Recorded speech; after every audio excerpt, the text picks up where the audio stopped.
Thank you very much, Carol. See you a little bit later. Thank you, Carol. We're going to talk about Tesco now. They've just announced profits are down more than half compared with this time last year. Yes, what is it going to mean, though, for the company's future? Ben, so have you got some answers? Morning. I do. Thanks very much. Morning to you. Good morning to you too, because Tesco is our biggest retailer, but remember, it's been a pretty tough year. In April, it reported a full-year pre-tax loss of £6.4 billion. That's one of the largest ever in UK corporate history. But, well, there's a new man at the helm. That's Dave Lewis. He's been in charge for just over a year. So is he managing to turn things around? Well, John Ibbotson is a retail expert. He's the boss of Retail Vision. John, good morning. Good morning, Ben. So let's start with that big headline figure at the moment, more than 50% fall in profits. It sounds bad, doesn't it? But basically, this is the cost of Tesco trying to put things right. This is the cost of Tesco trying to put things right, as you say.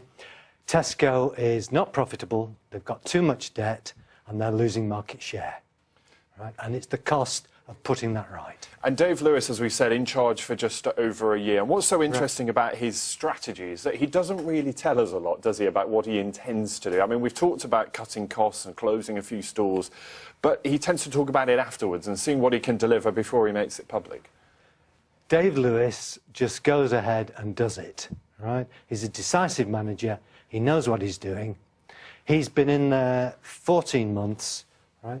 In January this year, he told everybody what he was going to do. He took the hard decisions that his predecessors were unwilling to take. Yeah? He closed 43 stores. He got rid of the pension scheme. He then went ahead and said he would sell businesses to cover the debt, and he took a property write-down. But he's also in a very tough environment to do it. Once again this morning, reiterating that concern about being squeezed by the discounters like Aldi and Lidl, and also by the likes of Waitrose at the other end. And they're caught in the middle, aren't they? They're trying to appeal to too many people. I mean, the question is, has he done enough to start turning around the fortunes for Tesco?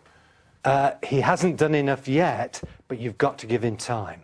You won't. Tesco is such a big organisation, you're not going to turn it around in a year. So he's got to have time to keep implementing what he said he will do. What do you think is the most pressing concern for him? You've talked about it having too much debt. What do you think is the biggest issue that should be on his to-do list right now? His to-do list is two things: reduce the debt and increase his market share. Well, stabilise his market share, because it's hemorrhaging to people like Aldi and Lidl. What is the thing that will get people back through the doors? Well, he's doing Operation Reset, which is range reviewing all his SKUs, all his range, yeah, resetting his relationship with suppliers so he can get a better range, better prices, and hopefully he can get trust back in the UK population to what Tesco is selling.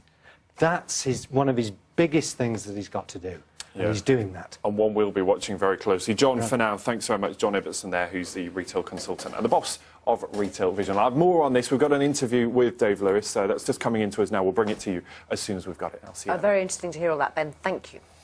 Yes.